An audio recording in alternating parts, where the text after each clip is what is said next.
சாந்தி. பாப்சமான் பவ என்ற சிந்தனை களஞ்சியத்தில் இன்றைக்கி நம்ம 16வது எபிசோடில் பாபா சமமாக, அதாவது பிரம்மா பாபா சமமாக நஷ்டோ மோகா சுமிருத்தி லப்தாவாக ஆவது எப்படி என்று. ஏன்னா நினைவு சொரூபம் ஆக வேண்டுவது என்பது இந்த சங்கம யுகத்தில் சர்வசிரேஷ்டமான பிராமண வாழ்க்கையுடைய நிகழ்கால ஒரு கோலாக இருக்கின்றது. இந்த கோலை நாம் நிகழ்காலத்தில் அச்சீவ் பண்ணால் தான் எதிர்காலத்தில், அதாவது இறுதியில் நாம் கர்மாத்திய நிலையை அடையவும் முடியும், ஃபரிஸ்தாவாக முடியும். ஃபரிஸ்தா நம்ம ஆகாமல் தேவதையாக ஆக முடியாது. இதெல்லாம் நமக்கு நல்லாவே தெரியும். ஆனால் இந்த நினைவு சொரூபம் ஆகிறதுக்கு முக்கியமானது நஷ்டோ மோகா தான். அதாவது மோகத்தை வென்றவர்களாக இருப்பது என்பது தேக சம்பந்தங்களின் மேல் மட்டுமல்லாமல் நான் எனது மைப்பன் மேராப்பன் இந்த ரெண்டுலேருந்து நாம் விலகினா தான் பாபா சொல்கிறாரு நாம் முக்த ஆத்மா என்று. ஏன்னா பிரம்மா பாபாவுடைய லைஃப் ஹிஸ்ட்ரியில் நாம் பார்க்குறோம், அவர் தன்னுடைய சொந்த பந்தங்களை மட்டுமல்ல, தன்னுடைய சொத்து பத்து மட்டுமல்ல, தான் இந்த ஈஸ்வரிய காரியத்தில் ஒரு மோஸ்ட் ஒபீடியன்ட் சர்வெண்ட் என்று தான் எழுதினார். தன்னைத்தான் நினைச்சார். எப்பொழுதுமே பிறரை நாம் முன்னேற்ற வேண்டும் என்பதில் தான் அவருடைய கவனமே இருந்தது. அதுதான் இன்னொரு ஸ்லோகனில் ரொம்ப சுலபமாக சொல்கிறாரு, பஹலே ஆப் என்று. ஆனால் என்னுடைய பெயர், என்னுடைய புகழ், என்னுடைய அந்தஸ்து, எனக்கு ஒரு ஸ்டேட்டஸ், எனக்கு ஒரு வாய்ப்பு அதுதான் கிடைக்கணும் என்பது இல்லாமல், எனக்கு ஒரு வாய்ப்பு கிடைத்தாலும் கூட அதை பிறருக்கு முன்னால் வைக்கும்போது பஹலே ஆப் என்று சொல்லும்போது நாம் ஆட்டோமேட்டிக்காக முன்னாடி போயிடுறோம். ஆக மோகம் என்பது எதுலேருந்து வருது நம்ம எல்லாருக்குமே தெரியும், எனது என்பதிலிருந்து தான் வருது.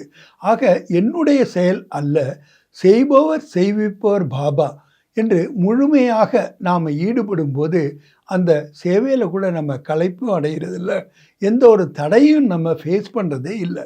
தடைகள் வராது என்று சொல்லவில்லை, ஆனால் தடைகள் நமக்கு தடையாகவே தெரியாது.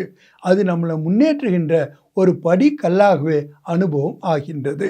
ஆக பிரம்மா பாபா ஆனவர் தன்னுடைய நடைமுறை வாழ்க்கையில் நமக்கு வாழ்ந்து காட்டி இருக்கின்றார் நாம் எப்படி மோகத்தை வென்றவர்களாக இருக்க வேண்டுமென்று.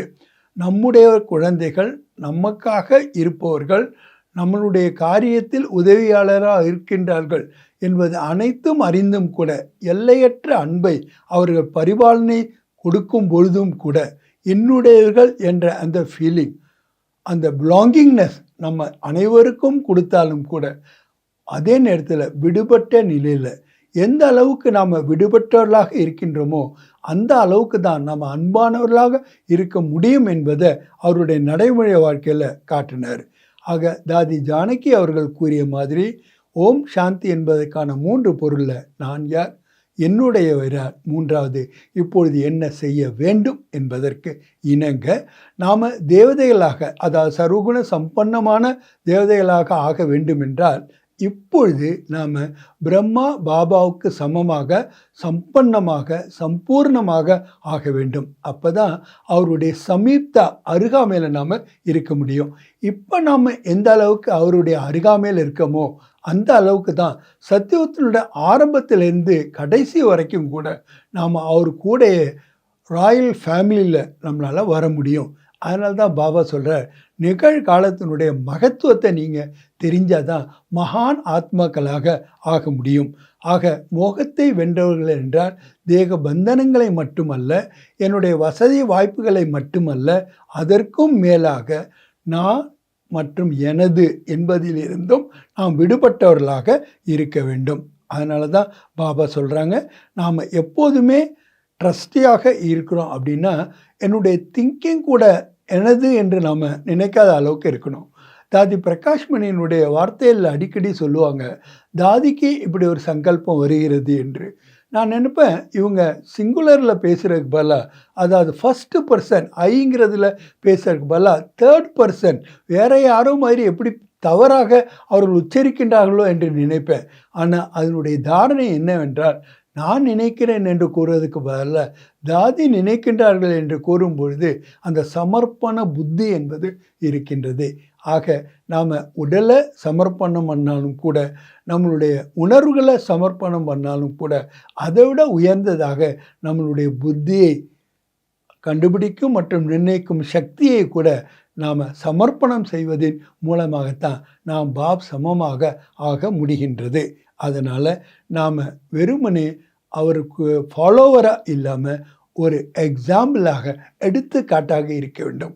அவர் எப்படி முதல் மனிதராக எக்ஸாம்பிளாக இருக்கின்றாரோ அதே மாதிரி எனக்கு பின்னால் வரக்கூடிய வம்சாவனத்திற்கு கூட நான் ஒரு எக்ஸாம்பிளாக இருக்க வேண்டும் என்றால் இப்பொழுதே நான் பிரம்மா பாபாவுக்கு சமமாக எண்ணம், சொல், செயல், சம்பந்தம், தொடர்பில் இருக்க வேண்டும் என்பது கூறி விடைபெறுகிறேன்.